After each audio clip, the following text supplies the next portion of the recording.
Welcome to the Last Play Podcast. So take a seat with me as I sit down with former sports stars from all levels as we talk about their transition from sports to real life, as I give them a chance to speak their truth from their personal struggles to moving on to new careers. Follow me as we uncover what it really takes to move forward. The game is over. This is the Last Play Podcast. When I'm alone in my room, sometimes I stare at the wall. I start to question myself, I wonder who can I call. I need a shoulder to lean on. Everybody telling me be strong, please just hold on. They telling me be strong, but can I get a shoulder to lean on? Pray to God I can hold on.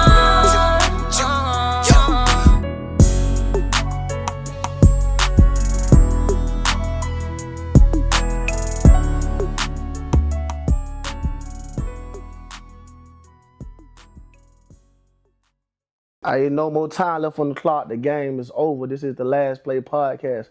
I go by the name of Snap Hughes, your host. Got a very, very special guest in the building today, a 478 legend, no other than Mr. Tony Hollins. Welcome to my world. Definitely. Appreciate my boy Snap for calling me to do this. I've been waiting on to get on this for a long time. So, I'm finna let y'all in my life. Okay. All right. We always start off with, do you remember your first play? Playing football? Any sport. Whatever sport you played first. I started playing football 5 years old. I remember, got to give a shout out to my boy Carlo Host. 5 catching a punt, and he hit me on my rib cage. I quit football that day. Oh, you shot out first play? What? How long you stayed out of it? A day. My brother and my dad. I was about to say, you got a real daddy, so I know you had to go back out there. They took me back out there the next day, and then the coach told me, like, hey, you don't want to get hit. Figure out a way how to get hit. So that's when I run the sideline to sideline. Gotcha. What about your last play? My last play was in Munich, Germany. Mm-hmm. Bruh Huss collared me in the rain. He pulled me down, but I was shaking him off. And when I shook him off, he slid, and my leg was like this, broke my tibia. That was it. I said, man, I'm done. I had to tore my ACL in college and broke that leg. Did you completely know you were done?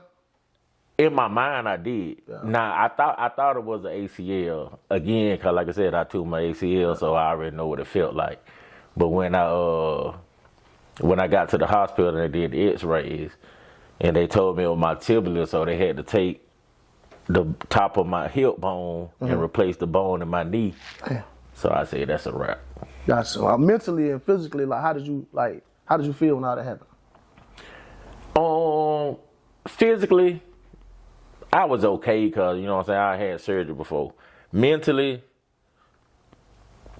it hit me a little bit because I played football all my life. I had never had a regular job, and I was like, damn, what I'm gonna do next? So that bothered me. We're gonna come back to that. Yeah. Was you always good at sports? Yeah, from jump. And I played in high school football, baseball, basketball, track, 4-sport athlete. My dad played semi-pro baseball. Mm-hmm. My brother was nice at football. My sisters, they played basketball. So, sports was always in our family. Everybody was good. So, I knew I was gonna be good at something. Oh, definitely. Yeah. So me being from Wilco, you being from Twig, we always was rivals. So one of my memories of you're a little older than me was, and you're gonna laugh when I say this. What I don't. You got a basketball in your hand. Go back to that play and tell me how that felt. Shout out to Casey Lauder, though. Hey, and then everybody, and that's my dog. That's my dog to that day, and everybody tell me you and Casey look. And even when we was in high school, my mama loved Casey because everybody really thought we were twins. Yeah. Everybody thought we were twins. So, and I can remember the play because I think Zay was passing the ball to Ant. Remember Ant Wilcher? Yeah, more definitely. Definitely a dog on that basketball court. So Ant was passing the ball to Zay, and I stole the ball, but I was off balance, so I threw the ball to Tyshawn, my partner from Spring Valley. And I'm thinking he's going to lay up. And I see KC backpedaling. He passed it back to me. My cousin on Tory was sitting on the stage. Remember y'all, you sit on the stage? Definitely. He looked at me, and I don't know why my eyes went to him. And I just went up. He took he thought he was taking the charge. Did they call charge? They did call charge. I was like, boy, that's some bullshit, right? But that's some bullshit, y'all. How bad y'all lost? I think y'all beat up by 20 that game. But that was the highlight of the game. So did you ever beat Wilco in basketball? My sophomore year, Wilco, when y'all came to Tweed, we beat y'all by 1 point. What about football? Football, twice. Okay. Yeah. Football, so sticking on like high school football real quick, who are some of the better players you don't play against that you can recall? I say your top 3 or 4. Playing against? Yeah. Titus Dunn, Putnam County. Charles Grant. What Charles Grant went to high school at? I think he went to either Swainsboro or Hockerville then. It was Colquitt or something. Something okay. It was down there, but he played DN for the Saints. Titus Dunn, Charles Grant. 3. Give me 2 locally. 478. 2 locally? Yeah. Slept on, but Mario Whoop, then was a dog. Shit, I give you 2 from Wilco. Ville. Oh yeah. Linebacker. Yeah, boy, yeah, more definitely. Yeah. Well, a lot of people thought he was better at basketball, but he looked good in the pad, boy. Ville should have played Ville should have played linebacker. Okay. But when Jeter came there, everybody thought they were going to the NBA. More definitely. So you choose Georgia Tech. What made you choose Georgia Tech?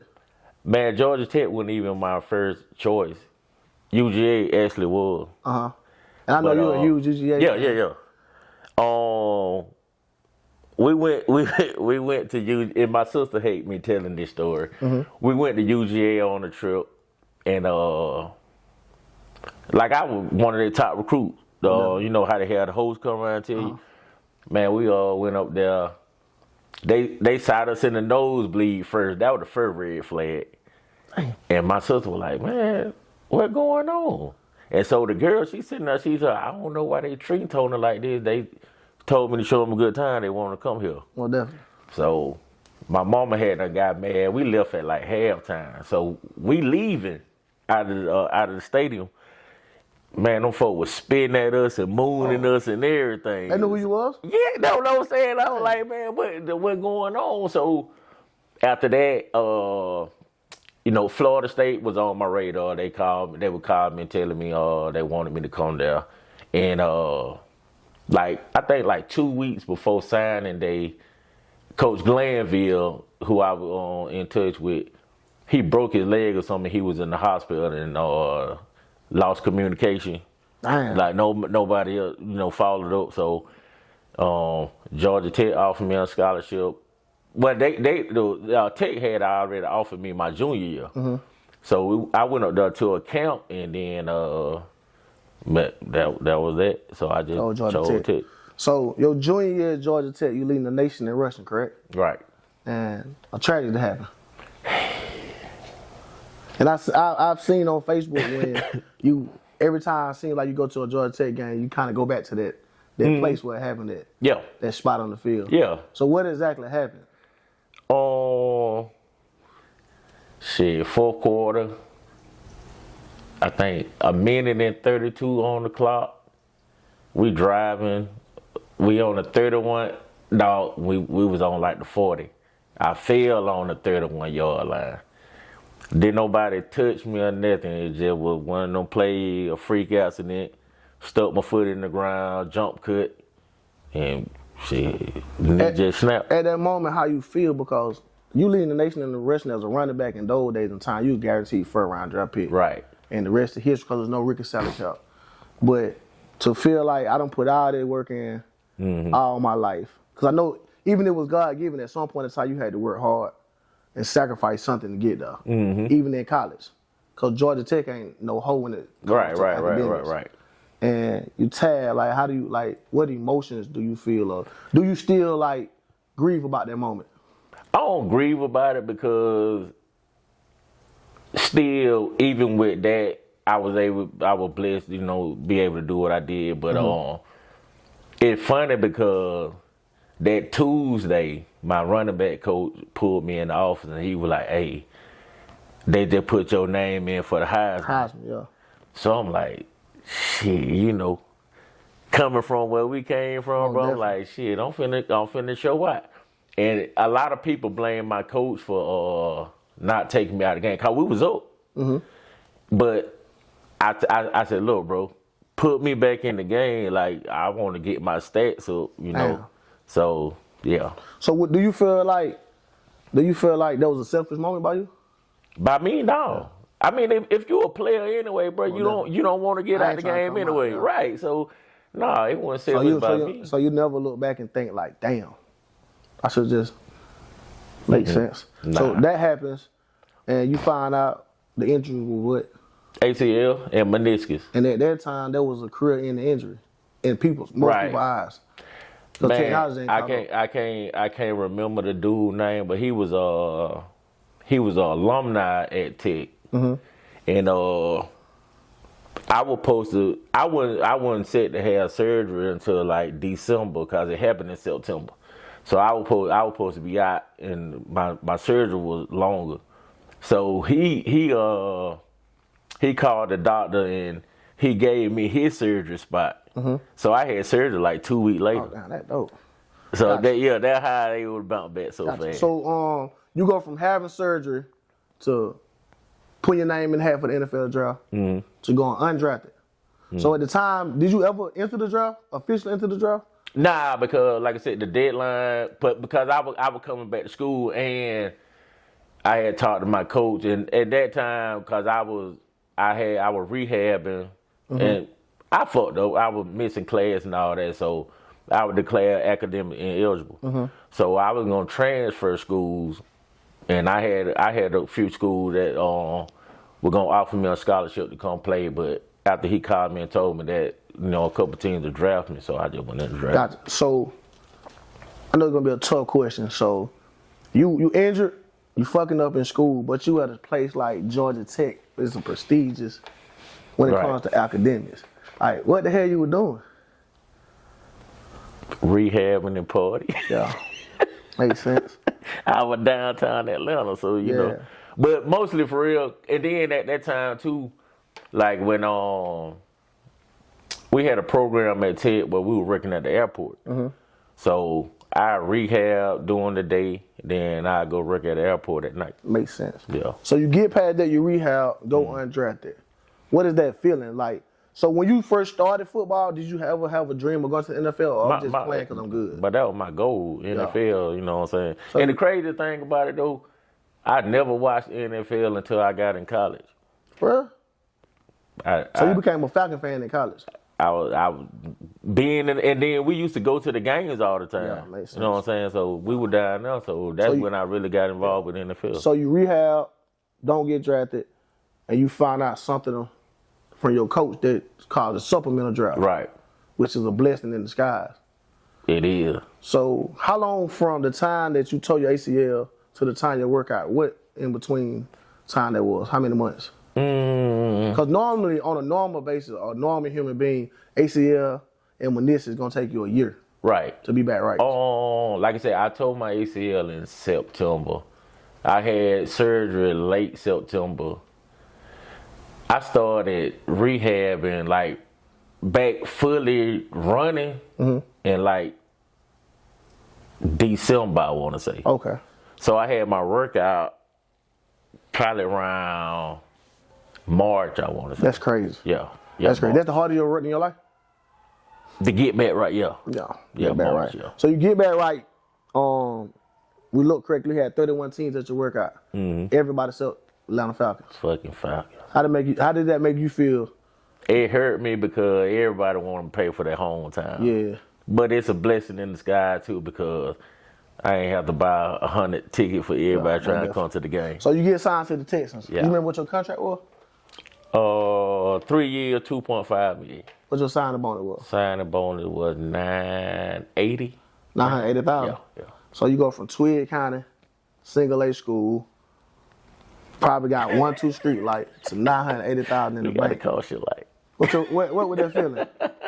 Man, look, but when and then what the tell y'all this right now, motherfuckers don't get that money when you see the contract. Man, I lived in a hotel for 2 months before I even saw some money. Mm-hmm. I was still getting money from my folks. Yeah. Then my check hit, my agent called and said, hey, your signing bonus hit. What you want to do? Get me somewhere to stay and get a car. I didn't have no car. Where you end up staying at downtown Houston? My first apartment was right by the stadium. It wasn't downtown. I was 10 minutes away. Okay, so you get drafted. You go from Tweed County to Georgia Tech, Heisman, being in the Heisman, leading the nation in rushing, tearing your ACL, MCL, supplemental draft to a brand new team. How was that? Because how old was Houston at that time when you came back to the Texans? Second year. So they was an expansion team. Yeah. So the second year of the team, that's when I got drafted. You get there, I know you don't really know how the NFL went, but from talking to some of your peers, was the Houston Texans ran how NFL team was supposed to be ran? Yeah, the organization, because I don't know if bro owned the Oilers or what, but the organization was set up. And like cats that when I got there that I connected with, they had been in the league for a while. Jonathan Wells, Stacey Mack, Moran Norris, they had already been in the league. So when we came in, they really put us on game and took us under their wing. So you go to playing in the NFL. Like how was that? You remember your first carry? Outside of preseason. Outside of preseason, yeah. I don't remember my first carry. You remember your first I remember my first touchdown though against Denver. How that felt? What was that feel like? What brother name? John Lynch. A toss sweep to the left. Hole was open, but he was at the goal line, and my mind was, I know that bitch can hit. Yeah. So I had to give him a little made him spin off and then went in. That crazy made John lit. Yeah. That's crazy. So you go. How was your time in Houston? Houston was nice. I ain't got nothing to say negative about Houston. I was young. I was 21, so I made a lot of mistakes in Houston. I got a gun charge, went to jail and everything, did all that. But Houston dope. I know I was seeing one time on Facebook you posted it. It was something speaking on somebody getting in trouble in the NFL. I think it was Ray Rice knocking his wife out. Mm-hmm. And you say you got arrested in Houston, and you felt like the Houston Texans knew about it before you even got the booking. Bruh, they called me in the police car. That's crazy. But see that, and another thing, like when I do my speaking engagement and I tell these kids, anything you post on Facebook, anything you do really, they already know about it because they got police and FBI, that work for the staff. When they interviewed me before the draft, they had me like, "Hey, tell me about that fight you got in high school." I'm like, "How the fuck y'all know about it?" Damn. So they know they got people around here. They know everything. So you got to be mindful of what you do around here. Cause how long did you play for Houston? 3 years.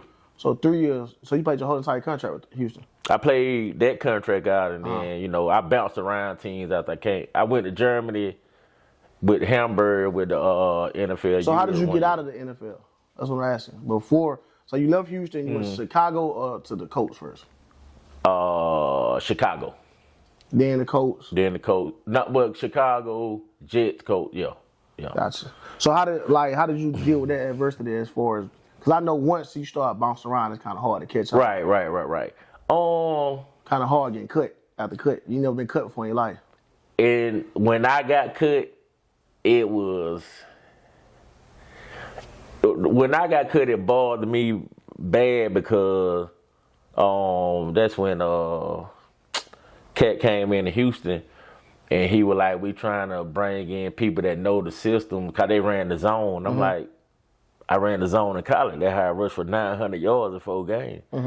So he you know, it was basically business. They wanted to bring their own folks in, and they cut me. It bothered me. It bothered me. So I took it hard.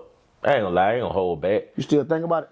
Nah, I don't think about it now. Yeah. But then, you know what I'm saying? I tried to commit suicide. Don't lie. Damn, that deep. So you go from top of the world, I'm rich, to now I'm getting cut. And pretty much your whole entire life, from kickball to basketball to tag, you always get picked first. Right. So what put you in that mind state that you want to take your own life? I ain't know what else to do besides football because that's all I knew. And like you said, you being the best at everything, and then you go to somebody saying, we don't want you no more. So mentally, that'll take a toll on anybody, I think. But I just wasn't prepared for the plan. I ain't had no plan B. Plan B, yeah. You know what I'm saying? So to get to that point where everybody know Tony a party guy, life of the party, to the deepest moment, so I don't want to be here no more. How did you get out of that? Man, I had to sit down and actually had a conversation with myself. And that was another reason why I went to Germany. So I can just get away from my whole environment and get away from everybody and, you know, rebuild myself. Oh, definitely. So, you know, I went over there and then I'm thinking like, all right, I get back to being me. I still got football and, you know, just doing soul searching. So, just going over there and just being away from everybody. Makes sense. So, yeah. So you get to Germany, have a time in Germany, you win the Europe Bowl. Won a Rural Bowl in 2006. Yeah. Won the Rural Bowl 2006. Then when I went to Berlin, we won a German football league in 2008. Gotcha. So you go there, revamp your career, possibility that I'm going to get back to the NFL, then I get hurt again. What are those emotions? Oh. Do you think about suicide again? Or that Nah. You know what I'm saying? I had got myself out of that phone. So, you know what I'm saying? That wasn't a thought again. But over there, I felt like I had been over there for 3 years. So I hadn't got no contact from no NFL team. So going back to the NFL wasn't a thing to me. I was just still trying to play ball because I love it. Gotcha. Yeah. And that was your last play there, right? Yeah, that was my last play over there. So me being from the 478, I remember the Tony Hollins with the big Georgia chain, the Escalade with the spinners on it. During the going up popping bottles before the shit was even cool. So niggas used to look at you like a superhero. And to go from that to having people say, this nigga's a failure, he broke, he don't got nothing going on. Right. You supposed to be on private jets, flying, having business on business because you was in the NFL, which ain't fair because most of us don't know what money is, how to use it. How do you take that mentally? It's mindset. It don't bother me because, like you said, a lot of people don't know. But when you in that position, they thinking, like I said, people don't understand money, like you said. And then at the same time, when you help and take care of 7, 8, 9, 10 different people, all the money ain't you ain't got all that money with it. Like when you see a contract on TV, folks don't get that money. You gotta pay taxes. And people don't understand this. Man, you have to pay taxes in every city that you play in. More definitely. Your agent get money. Lawyers get money. Everybody get your money before you even touch it. Yeah, and one of the things I learned quick too was when you look at your contract, none of these numbers on this side make sense. Only thing that makes sense is guaranteed. That's what I'm saying. And then ain't no NFL contract guaranteed. Only thing guaranteed in the NFL is your signing bonus. And then the people that helped me out before I even had money, definitely got to pay them back already. So you already spending money before you even get the money. So I mean that never bothered me because you know I did what I did. I don't have no regrets at all. So you know it's all good. So you never look back and think like fuck, what the hell I did with Nah, this fucking money? I have did that now. Like, damn, what the fuck I got out of this? Yeah. But I was living in the moment, so you know what I'm saying. So I when can't did take you? it back now. So when did you know, like, bottom fucked up? Did you get a call from your bank? Did you get a call from your accountant, or did you just one day want to purchase something like? My financial advisor called me one day. How far out lead is this? This like 2 years out the league. Uh-huh. And I still had my house in Houston and everything. So he was like, "Hey, we need to figure out a plan. You ain't got but $20,000 in the bank." Wow. So I'm like, shit, ain't nobody calling. Damn. So, you know, I knew it was going down here then, and like I called my mom, we had a conversation. Like the money that I was sending her every month, I got to hold off on that, see what's going on. Yeah. And then, you know, that's when, like I said, I think that was the first year when I came back from Germany. So I'm scrambling, trying to find a plan, put my house up for sale and everything. Cause I'm like, all right, I got to downgrade. And, you know, just try to preserve the little money. Mm-hmm. So, you know, after that, after not getting no call, you know, mentality set in. You got to go in survival mode. Yeah, survival mode, yeah. So, you know, yeah, about 2 years. Did you have an ill feeling when you came back here to the 478? Nah, not at all. Like I said, I came back here for a little while, and that was the second time I went to Germany. So, like, I was gone. Like, people really still didn't see me. Yeah. But, you know, just when I came back to reside here for good, you know, you know, people gonna talk in the Most middle. definitely. It didn't bother me. I Yeah. don't know. See, that's why I say it's kind of unfair for us to think like that, because I remember me being from Wilkinson County, the same area you from, basically the same shit, and looking at this nigga like a superhero. Yeah. Like I got the Georgia tattoo right here. Mm-hmm. Cause I seen the nigga with a Georgia chain on in the club, and they say he from Twin County. I'm like, that's Tony Hollins with the big Georgia chain for this shit even cool. But see, and the thing about that is too, bro, most people that talk about you ain't did what you did. More definitely. So, I mean, you could, I could take criticism, cause like I said, being in sports all my life, you know, you get criticized anyway, definitely. even if you do some good. So, Do you feel like the NFL prepared you for having that much type of money? nah, So nothing in life outside of growing up rich will prepare you for that? man, they got the rookie symposium where they come in and a lot of people talk to you about this and that. But yeah, think about it, bro. You go from probably in the house with food stamps, then you go to college where you get a little Pell Grant, then you jump right into making $1 million a year. Who gonna prepare you for that? Nobody. You know what I'm saying? ain't no Who prepare you for that? Yeah.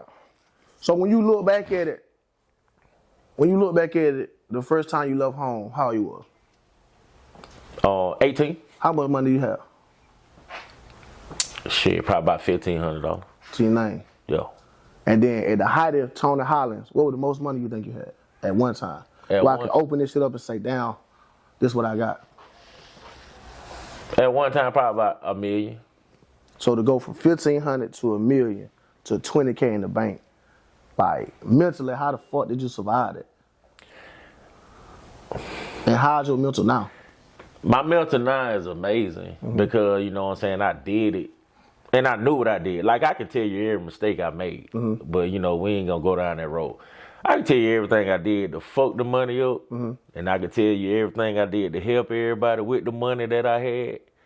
So, just knowing I did more good than bad, that's how I go, you know, that's how I handle the situation. Not to speak on who you helped, but what do you think the dumbest purchase you made? When you look back like, man, what the fuck I was thinking? Dumbest purchase I made was spending $10,032 one night. Studio 32? Yeah. How you spend 10 and all? I bought the whole bar one night. Studio 32, Eastside, Macon, Georgia. Wicked Wednesday. I bought the whole bar. That shit was loaded for 10 racks. Bruh, We went in. Me and my brother, my best friend. Like every time I come home, we kicking it. So we out, and I'm like, shit. It was a bunch of called 32 right there. So Wilco folks in there, Twig folks in there. I'm like, shit. All the homies in here. I ain't finna keep asking everybody what they want to drink. So I'm like, told bro, I said, hey, everybody get in free. Everybody drinks on me. And tilt the waiters. And you know the crazy part about that? I can think back to prime time being open and me coming in the club with 100 people. Even though my partner Ray owned it, I was getting discounts and shit like that. How many of those people still speak to you today? 4, maybe. That's sad, bro.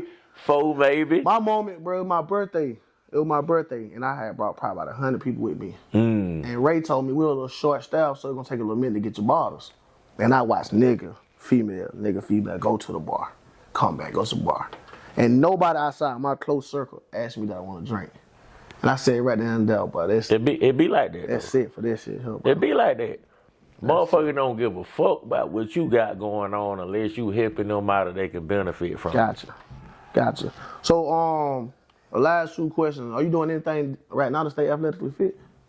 No, shit, man. I got to get back in the gym and stuff, but to keep my mind back insane, like I do speaking engagement with schools and stuff. Oh, definitely. And I don't charge, so because I tell folks, I ain't had nobody to come back and give me their game. Gotcha. You the first person from Twitch kind of go to the professional. So right? I just tell them to feed me, and then like parents and stuff, I get on my phone number and hey, call me. You got any question because the recruiting process is so now it's even wicked. worse. Yeah, now it's even worse because they giving money now, and I be like, man, just call me if y'all need questions. I guide you through all this stuff. You ever think about coaching? I coached 1 year in Atlanta at Lithonia High School, but my mindset was, if I'm coaching you and I'm telling you exactly what to do because I've been there, Kind of hard, yeah. and you do the exact opposite, I want to punch you in your shit. So I gave it up. Gotcha. That makes sense. Mm-hmm. Yeah, and then when the workout aspect too, it's kind of hard for you being. This how I used to work out, so dumbing this shit out. Right. You probably hurt yourself. It's gonna take a while because I got to get my body back used to training like I used to train, like just going through the whole motion, like stretching hurt. And I'm 43 now, so I struggle getting out of bed sometimes because your body just lock up. But I know I got to get back on. So sports over the last play already don't happen. What are you doing now for yourself? Graphic packaging. You making that check out though. Making a little money. Yeah, making that check out though. Yeah. And then what I'm saying, just spend time with my kids and working, keep myself busy. So that's about it, man. I don't watch as much football as people think I should watch. Yeah. Why not? I just don't. Gotcha. I fuck with college though more than the NFL. Then the last question is, if you can go back right now, you can pick an age, 15, 18. How old you was your last play? 27. So we can go back. If you can go back to 9th grade Tony Hollins, 18-year-old Tony Hollins, or 27-year-old Tony Hollins, which age would you choose to go back and give them advice? And what would you tell them? 15. 15. What you'll tell yourself? This ain't gonna last forever, and use a condom. Oh, definitely. Game over. Last play. Appreciate My boy. Yes, sir.